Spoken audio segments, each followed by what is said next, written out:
Magandang araw. Narito na tayo sa ikalimang linggo ng ating pag-aaral sa paksang pagbasa at pagsusuri ng iba't ibang teksto. Ako ang inyong guro, Binibining Daily Grace M. Velasco. Bago natin talakayin ang paksa, ay i-comment niyo muna sa comment section kung alin sa mga sumusunod na gawain ang kaya mong gawin. I-comment kung oo, kung kaya mo itong gawin, at i-comment ang hindi kung hindi mo naman kayang gawin. Una, kaya mo bang gumawa ng no-bake cake? I-comment ang oo kung kaya mo, i-comment naman ang hindi kung hindi mo kaya. Pangalawa, mag-assemble ng cabinet. Kaya mo ba? Comment ang oo kung kaya, hindi naman kung hindi kaya. Kaya mo bang kumuha ng passport or pasaporte? I-comment ang oo kung kaya, i-comment naman ang hindi kung hindi mo kaya. Eto naman, kaya mo bang makapagluto ng masarap na kaldereta? I-comment ang oo kung kaya, hindi naman kung hindi mo kaya. Eto, kaya mo bang makapagbuo ng isang bisikleta? Ilan sa mga gawain ang kaya mong gawin? O lahat ba ng mga binanggit ay kaya mong gawin? Kung hindi ang iyong sagot, sa tingin mo ba ay hindi mo nga ba talaga ito kayang gawin? Bakit kaya? I-comment sa comment section ang iyong sagot.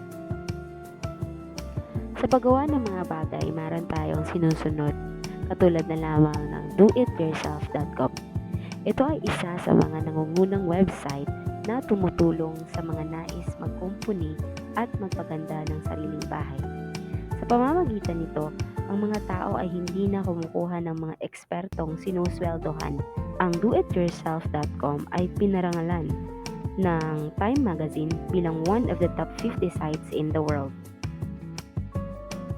Again, ang tatalakayin natin ngayong araw ay tungkol sa tekstong procedural.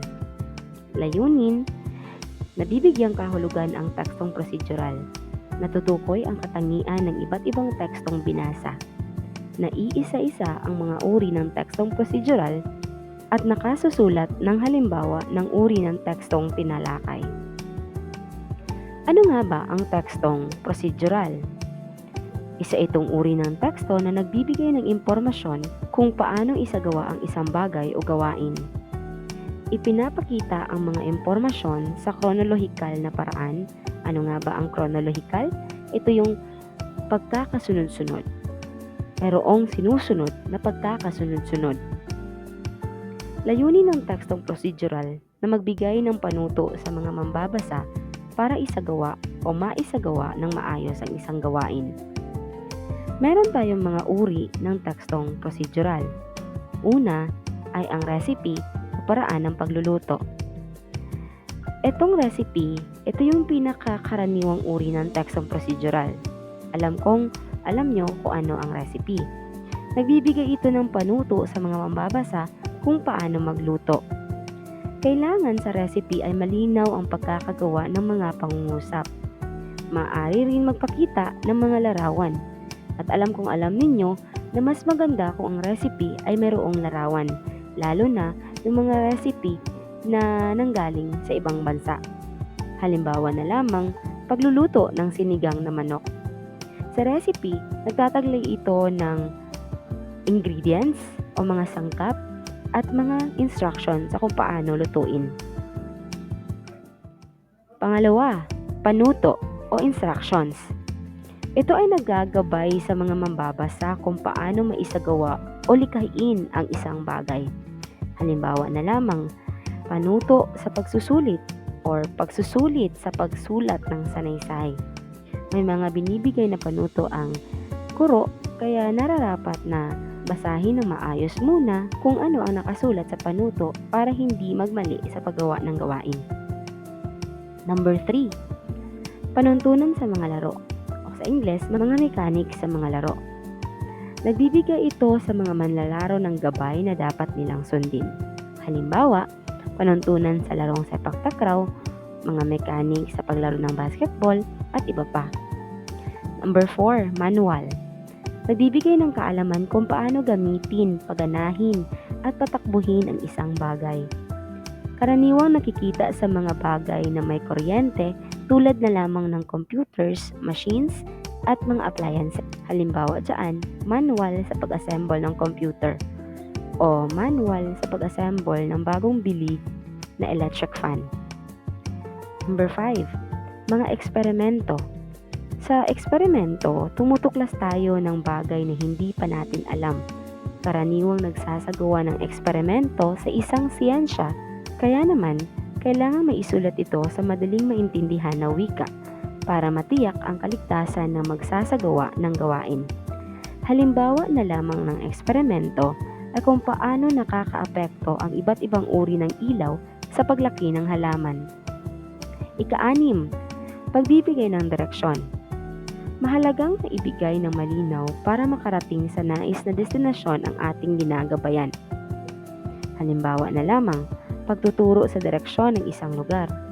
Kayo ba, kapag ba mali ang iyong binigay na direksyon, ano ang kinahahantungan nito? Tama, naliligaw ang taong binibigyan natin ng maling direksyon. Tumungo tayo sa mga bahagi ng tekstong prosedural.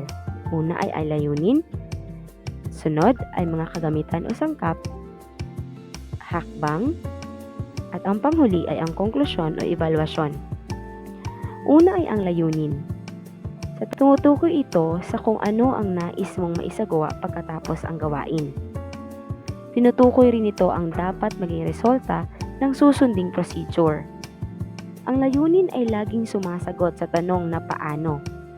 Paano gumawa ng ganito, paano magluto, paano laruin, at iba pa.